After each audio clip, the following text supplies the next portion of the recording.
ሃይ እንዴናችሁ ቤተሰቦቼ? ዛሬ ከባለፈው የቀጠለ ሴክሽን ቀጣይ ፓርትን ይዤላችሁ መጥቻለሁ። እስከ ትዕይንታችን ፍጻሜ ድረስ ፊልማችንን ላይክ እንዲሁም ቤተሰብ ያልሆናችሁ የደውል ምልክቷን በመንካት ሰብስክራይብ እኛን ማበረታታት መልካም ፈቃዳችሁ ከሆነ ደግሞ ቪፒኤናችሁን በማብራት ፊልማችንን እስከ መጨረሻው እንድታዩት እየጋበዙ ስትጨርሱ አስተያየታችሁን በኮሜንት እንድታሳውቁኝ በማለት ወደ ፊልም ይለፍ። የባለፈው ክፍላችን የተጠናቀቀው ዩሪና ኪፈር እሷን ለማሸነፍ ተስፋ እንደማይቆርጥ ዩሪ በመናገሩ ከኪፈር ጋር ያለውን ውድድር እንደጀመሩ በማሳየት ነው። በሚቀጥለው ቀንም የክፍል ጓደኞቿ ወንዶቹ ጂ ካሁን በኋላ እንዲመጣላት እንዳለባት እያንዳንዳቸው ማስተማር ይጀምራሉ። ሴንም ፊሊክስ ደብተር ይዞለት እንዴት አርጋ ሰው መምታት እንደምትችል የካራቴ ብቃቱንም በዛው ያሳያታል። በመቀጠል ዩሪ እንዴት መምታት እንደምትችል ማስተማር ይጀምራል። ዩሪም የሰውን ደካማ ጎን እንዴት እንደምታይና ደካማ ጎኑን ከተረዳች በኋላ እዛ ቦታ ላይ ብታጠቃው ወዲያውኑ መዘረር እንደምትችል ይነግራታል። ከዛም ቀጥሎ ኪፈር ወደ መድረኩ በመውጣት እሷ መጣላቱን ትታ በስለት እንዴት መዋጋት እንዳለባት ማስተማር ይጀምራል። እሷም ደስ ብሏት ጸጉሯን ካስይዘችና ጭዌውን ከተቀበለችው በኋላ እንዴት መዋጋት እንዳለባት ከኋላዋ አቅፎ እያስተማራት ስለነበረ ልቧ ይደነግጣል። ነገር ግን ሲዘናጋ ወደ መሬት ስላፈረጠችው ለጓደኞቿ ማሸነፏን እየተናገረች ደስ ይላታል። ዩሪ ግን ቅርርባቸውን በፍጹም አልወደውም። እሷም በሐሳቧ ሁለቱ ካሳዩት የጥል መንገዶች የቱ መምረጥ እንዳለባት እንኳን እንደማታቅ ለራሷ ታወራለች። በመቀጠልም ከሴን ጋር ወክ እያደረገች ስታስታውስና ስታስብ የነበረው ስለነ ኪፈር ብቻ ነበረ። ነገር ግን ሲኤን በመሃል ባጠገባቸው ያለፈች የሴትን ሽቶ አሽትቶ ሽቶዋ በጣም ደስ እንደሚል ይነግራታል። ጂም ይሄንን ብትሰማ ራኪ ፍቅረኛው እንደምትገለው ትነግሯለች። ነገር ግን በሁለቱ መካከል የሆነ ነገር እንደተፈጠረ ጂ ገብቷት ነበረ። ምክንያቱም እሱ ከሰው ጋር እንደተጣላና እርዳታ እንድትሰጠው ራኪን ስጠይቃት እንዳልመለሰችለት እየነገራት ነበረ። ጨምሮም ኤላም አሁን ላይ ጥሩ ስሜት ላይ እንዳልሆነች ይነግራታል። ኤላ ደግሞ ከዚህ በፊት ዩሪና ኪፈር የተጣሉባት ሴት ስለሆነች ሲኤን ምን ማለት ፈልጎ እንደሆነ ትጠይቋለች። ቀጥላም እሷ ጥሩ ስሜት ላይ እንዳልሆነች እንዴት እንዳወቀ ትጠይቋለች። ሲኤንም ኪፈር እንደነገረው ሲነግራት ጂ ግን በውስጧ ስለሌላ አሁንም ኪፈር በማወቁ በጣም ትናደለች። ክፍልም ከገባች በኋላ ራሷን እንዲመከላከል እንዳለባት ስላስተማሯት እያመሰገነቻቸው ነበረ። ወደ ዩሪም ከዞረች በኋላ ካራቴ እንደሚችልና እሱ እንደሆነ ተማሪዎቹን ያሰለጠናቸው ትጠይቋለች። እሱም 6 አይነት የማርሻል አርት አይነቶችን እንደሚችሉ ይነግራታል። እሷም በመቀጠል ከተማሪዎቹ መካከል ማዮ የተባለው ተማሪ ካፑር ከተባለ ሰው ካራቴ እንደተለማመደ ስትናገር፣ ነገር ግን አንዱ ተማሪ ካፑር ሳይሆን ፓርኩር እንደሆነ በመናገሩ እሷም ለማረጋገጥ ማዮን ስትጠይቀው ፓርኩር እንደሆነ ሲነግራት፣ እሷ ግን ከዚህ በፊት የነገርከኝ ካፑር ነው ብላ ስለነገረችው አይደለም ብሏት መጨቃጨቅ ይጀምራሉ። ኪፈርም ጭቅጭቁን ለማስቆም ጣልቃ በገባበት ሰዓት በመሃል ማዮ የማይገባሽ ስላት እሷም ምናልክ ብላ ሌላ ስድብ በመሳደቧ ድንገት ዞር ብላ ኪፈርን በማየት የሆነ ነገር ትዝ ይላታል። እሱም ከዚህ በፊት ካሁን በኋላ አጠገቤ ምንም አይነት ስድብ ከተሳደብሽ እስምሻለሁ ብሏት ነበረ። በመቀጠልም ኪፈር ወደ እሷ ጠጋ ብሎ ተማሪዎቹ ፊት ይስማታል። ይህንንም የተመለከተው ዩሪ በጣም ይናደዳል። ከቆይታም በኋላ መምህራቸው ወደ ክፍል ትገባለች። አስተማሪውም ለተማሪዎቿ የሚወያዩበት ሐሳብ ስላመጣችላቸው ተወያይተው ከጨረሱም በኋላ ስለተከራከሩበት ሐሳብ እንዲጽፉ ትዕዛዝ ትሰጣቸዋለች። የሴክሽኒ ተማሪዎች በጠቅላላ ግን መጻፍ ስለማይወዱ በሐሳቧ ተናደው ነበረ። ኪፈርም ትርፍ ወረቀት ከያዘች እንድትሰጠው ስለጠየቃት ትሰጧለች። ለዩሪም ወረቀት ብትሰጠውም እሱ ግን አኩርፏት ነበር የተቀመጠው። ይህንንም በማስተዋሏ ዩሪን ለማናገር ደጋግማ ስትሞክር መምህሯ በማየቷ ታስጠነቅቃታለች። በዚህም በወረቀት እየተጻጻፉ ማውራት ይጀምራሉ። ነገር ግን እሷ እንዲያናግራት ብትፈልግም እሱ ግን ትምህርቷ ላይ ብቻ ትኩረት እንድታረግ ይነግራታል። በመጨረሻም በጣም ተናዳ እስካሁን የተጻጻፉበትን ወረቀት ተናዳ ከወረወረችው በኋላ ድምጿን ጮክ አርጋ ስለተናገረችው መምህሯ እንድትወጣ ታዛታለች። በተቃራኒው ደግሞ የሁለቱን ወረቀት መጻጻፍ ሲያይ የነበረው ኪፈር እጅግ በጣም ተናዶ ነበረ። ከክፍልም ከወጣች በኋላ ወደ አንድ ክፍል ስትደርስ ጊታር በማግኘቷ ጊታር በመጫወት ንዴቷን ለመውጣት እየሞከረች ከኋላዋ ዩሪ መጥቶ ይጠራታል። በመቀጠልም አጠገቧ ከተቀመጠ በኋላ እሷም ቅድም ማውራት አልፈልግም ስላላት አሁን ለምን እንደመጣ ትጠይቋለች። እሱም እሷን አንድ ቀን ለማናገር ሳይፈልግ ቀርቶ እንደማያውቅና ነገር ግን አጠገቡ ኪፈር ሲስማት ማየት ምን ያህል እንደሚያናደው ከነገራት በኋላ ይቅርታ ይጠይቃታል። በመቀጠልም በድንገት የመጣ የትዳር ጥያቄ ቢሆንም እጮኛው እንደሆነችና ከኪፈር ጋር ስትሆን ማየቱ በጣም እንደሚያስከፋው ይነግራታል። እሷም ዩሪ ይህን ነገር ሲናገር ስትሰማ በጣም ስላሳዘናት ተነስታ ታቅፏለች።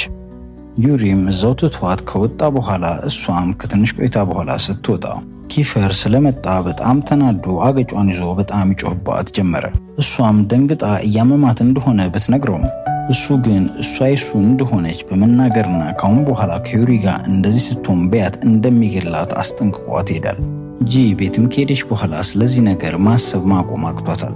ከዚህም ሀሳቧ የተነሳ ሲኤን አይስክሬም ለመብላት ማንኪያ ይዘሽ ነይ ብሏት እሷ ግን ያመጣችው ሽኳ ነበረ። ሲኤንም እንደሆነች ቢጠይቃትም እሷ ግን አጠናለው ማለት ወደ ዲስኳ በመሄድ በሀሳብ ትጓጣለች። ይህንንም ያስተዋለው ሲኤን አብረው ቁጭ ብለው ፊልም እንዲያዩ ይጋብዛታል። እሷም ማሰብ በማድረግ ሲኤንን ኪፈር ሲናደድ አይቶት እንደሚያውቅ ትጠይቋለች። ሲኤንም መናገር ባይፈልግም ከዚህ በፊት ሲናደድ አይቶት እንደሚያውቅና በደንብ የሚያስታውሰው ግን በኤላ ምክንያት ከዩሪ ጋር የተደባደበበትን እንደሆነ ይነግራታል። እሷም ለምን እንዳላገላገሉ ስትጠይቀው ኪፈር ሲናደድ ማንም ሰው እሱ በሚጠላበት ሰዓት መሀል እንዲገባ እንደማይፈልግና ከገቡ ግን እነሱ ራሳቸውን መመታታቸው ስለማይቀር ፈርተው እንደሆነ ይነግራታል። ይህንንም ሲነግራት እሷ ለዩሪ ታዝንለታለች።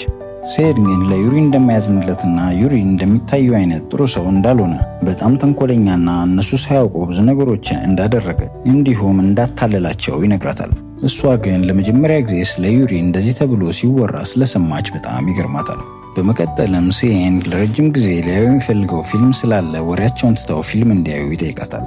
ተስማምተውም ላፕቶፓቸውን ከፍተው ፊልማቸውን ሊያዩ ሲል ሲኤን ሆዱን ያመዋል። እሷም አጣድፋ መጸዳጃ ቤት እንዲጠቀም ነግራው አጣድፋ ትልኳለች።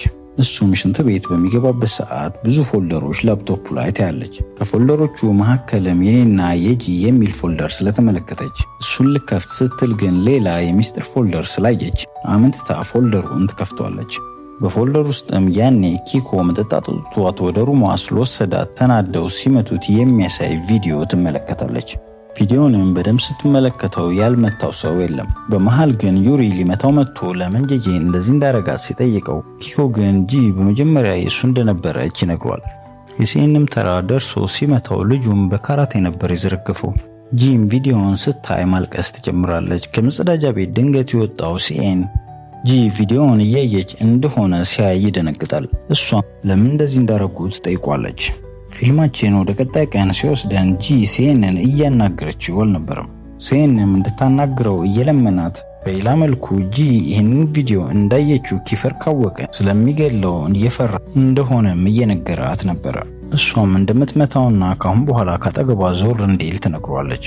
በመቀጠልም ኪኮ የት ሆስፒታል እንደተኛ ትጠይቋለች። እሱንም ከሰማች በኋላ ቀጥ ብላ ወደ ኪኮ ጋር ትሄዳለች። እዛም ስትደርስ ኪኮ እጁ፣ እግሩ፣ አንገቱ ሁሉ ነገሩ ታሽጎ ትመለከቷለች። እሷም ጠጋ በማለት እንዴት እንደሆነ ትጠይቋለች። እሱም ሲያያት በጣም ያፍራል። እሱም እሷ ላይ ያልተገባ ነገር እንዳደረገና የፍቅር ጥያቄ ሲጠይቃት እምቢ ስላለችው ልቡ ተሰብሮ በዛ ምክንያት እንዳደረገ በመንገር ይቅርታ ይጠይቃታል። ነገር ግን ምክንያት እንደማይሆንና ይቅርታ ብቻ እንድታረግለት ደጋግሞ ይጠይቃት ጀመረ። እሷም ይቅርታዋን ከተቀበለች በኋላ እሱም እሷ እድለኛ እንደሆነችና እነ ኪፈር በጣም እንደሚወዷት ድሮ ኤላ እነሱ ክፍል እያለች እሷን ዩሪና ካይፈር በሚወዷት ጊዜ እንደዚህ አይነት ምንም አይነት መስዋዕትነት ከፍለው እንደማያውቁ ሲነግራት እሷም በውስጧ ደስ ይላታል። በመቀጠልም እሷ ሴክሽን የምትማረው ፍሬያ የተባለችው ተማሪ የት እንዳለች ኪኮን ጠይቋለች። ኪኮም ከእሷ ጋር እንደተለያየ ሲነግራት እሷም ፍሬያ ጥሩ ልጅ እንዳልሆነችና ሁል ጊዜ መናደድ ብቻ እንደምታውቅ ትነግሯለች። ጂ ደጋግሞ ኪፈር የደወልላት ስለነበረ ተሰናብታ ወደ ክፍል ትመለሳለች። እዛም ስትደርስ የክፍሉ ተማሪዎች ለሁለት ተከፍሏል፣ የኪፈርና የዩሪ ተብለው። በዚህም ሁለቱም ወንዶች ተናደው የት እንደነበረች ይጠይቋታል። እሷ ግን ያለችበትን ብትነግራቸው እንደሚቆጧት ስለምታውቅ ይቅርታ ትጠይቃቸዋለች። ከተቀመጠችም በኋላ ፍሬያና እነ ኪፈር እንዴት ሊገናኙ እንደቻሉ ማብሰልሰል ትጀምራለች።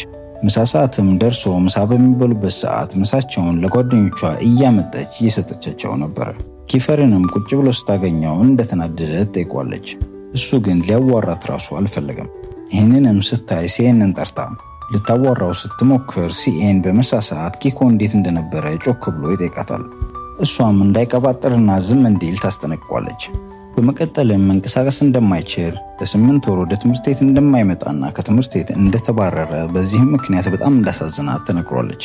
ሴንም እንደሄደች ለኪፈር እናገራለሁ ብሎ ያስፈራራታል። እሷም እንዳይቀባጥር እጁን ጎትታ ወደ ደጅ ይዘው ስትወጣ ጆሽ የተባለ የክፍል ጓደኛቸውን ድመት ምግብ እየመገበ ያዩታል። ጂም በዚህ ተግባሩ ትንሽ የተደነቀች ትመስላለች። በመቀጠልም ከሴን ጋር እየተላፉ ወደ ክፍል ይገባሉ። ይህንን ያየው ዩሪ ግን በጣም በመናደድ ካሁን በኋላ እንደዚህ አይነት ልፊያ እንዳይለፉ ሲኤንን በመቆጣት ይናገረዋል። ይህንንም ያዩት የክፍል ተማሪዎች በእሷና በእሱ መካከል ምን እንዳለና የራሱ እንደሆነች አርጎ እየቆጠረ እንዳለ ይነግሯታል። እሷም ጥያቄዎች እንዳይጧጧፉ በመፍራት ወደ መጸዳጃ ቤት ሊሄድ በማለት ወደ ቴራሱ ላይ ትወጣለች። እዛም ስትደርስ ኪት የተባለውን ተማሪ ስላገኘችው ከእሱ ጋር ማውራት ትጀምራለች። በመካከል ማዮ ይመጣል። ነገር ግን በወሬያቸው መካከል ክርክር ስላነሱ ኪት በጣም በመናደድ እሷ ራሷ ከኤላ እንደማትሻል ስለነገራት በጣም ተናዳ በቦክስ አፍንጫዋን ትርለታለች። ይህንንም በማረጓ በጣም ደብሯት ወደ ደጅ ትወጣለች። ደጅም ላይ ኢትሪክስ የተባለ የክፍል ጓደኛቸው አግኝቷት አብረው ቁጭ ይላሉ። ታዲያ በስልኩ ኢትሪክስ የሚወዳትን ልጅ እያየ ነበረ። በመቀጠልም ሌላ ፍቅረኛ ልጅቷ እንደያዘች ሲነግራት እሷም ታሾፍበታለች። ከዛ ልጅቷም ብዙ ደስ እንደማትለይ እየነገረችው በመሃል ማዮ መጥቶ ይቅርታ ይጠይቃታል። እሷም ይቅርታ እንዳረገችለትና ቁጭ እንዲል ከነገሩት በኋላ ማዮም ስለምን እያወሩ እንደሆነ ሲጠይቃቸው እሷም ኢትሪክስ መጠየቅ እንኳን ፈርቶ ዝም ብሎ በአይን ብቻ የሚወዳለች እንዳለች እየሾፈች ትነግሯለች። ማዮም ድንገት በእሷ በኪፈርና በዩሪ መካከል ምን እንዳለ ይጠይቃታል። እሷ ግን ምንም እንደሌለ ለመናገር ብትሞክርም ማዮ ግን ወሬውን በመቀጠል ከኪፈር ጋር እንዳትሆን ይነግራታል። እሷም ደንገጥ በማለት ለምን እንደዚህ እንዳላት ጠይቋለች። እሱም ኪፈር መጥፎ ሰው ነው እያለ እንዳልሆነና ነገር ግን በሴት ጉዳይ በጣም ራስ ወዳድ እንደሆነ ከአንድ ጓደኛው ከዩሪ ላይ ኤላን መንጠቁን በማስረጃ መልክ አጣቅሶ ይናገራል። እሷም ለራሷ በውስጧ ከሁለት አንዳቸው መጎዳታቸው እንደማይቀር ታወራለች። በመቀጠል ሲኤን ያላትን ስለ ዩሪ መጥፎ ነገር በማስታወሷ የባሰ ነገሮች ውስብስብ ይሉባታል። በመቀጠልም ዩሪና ኪፈር እዛ በመገኘት ምን እያደረጉ እንደሆነ ይጠይቋቸዋል። የትምህርት ሰዓት ደርሶም ክፍልም ከገቡ በኋላ ጄጄ በሁለቱ መካከል ተቀምጣ ማንም መምረጥ እንዳለባት በማሰብ በሐሳብ ተውጣለች። ድንገትም ከሐሳቧ የባነነችው የሚያስተምራቸው አስተማሪ ስለ መጽሐፉ ምን አሰብሽ ብሎ ጥያቄ ሲያቀርብላት ነው። እሷ የምትመልሰው ነገር ግራ ገብቷት እያለ የክፍል ሰዓቱ በመጠናቀቁ ደውሉ ተደውሎ ይገላግላታል። አስተማሪውም ከመውጣቱ በፊት ትልቅ ጉዞ እንደሚኖራቸው ይነግራቸዋል። እሷም ተነስታ ልትወጣ ስትል ኪፈር ይጠራታል። ኪፈርም ጉዞ በሚወጡ ሰዓት አብረው ዴት እንዲወጡ ይጠይቃታል። እሷ ግን በሐሳቡ ስላልተስማማች እምቢ ትሏለች። ለመሄድ ስትሞክርም ዩሪ ቦርሷን እንዲይዝላት እንደሚፈልግ ቢነግራትም እሷ ግን እንደማትፈልግ ነግራው እየሮጠች ከክፍል ትወጣለች። እቤትም ስትደርስ ሲኤን ክፍል ውስጥ ያሉትን እቃዎች እያስተካከለ ታገኘዋለች። ነገር ግን እሷ ስላልተመቻት እንደውም እያበላሸ እንደሆነ ነግራው እንዲያቆም ብትነግረውም እሱ ግን ላስተካከለበት አይስክሬም እንድትገዛ ይለምናታል። እሷም ትንሽ ከተነጫነጨች በኋላ ወጥታ እንደምትገዛለት ትነግረዋለች። ልትገዛለትም ከወጣች በኋላ ምትገዛለትን እየመረጠች ድንገት ዴቪድ ከኋሏ ስለመጣ ያስደነግጣታል።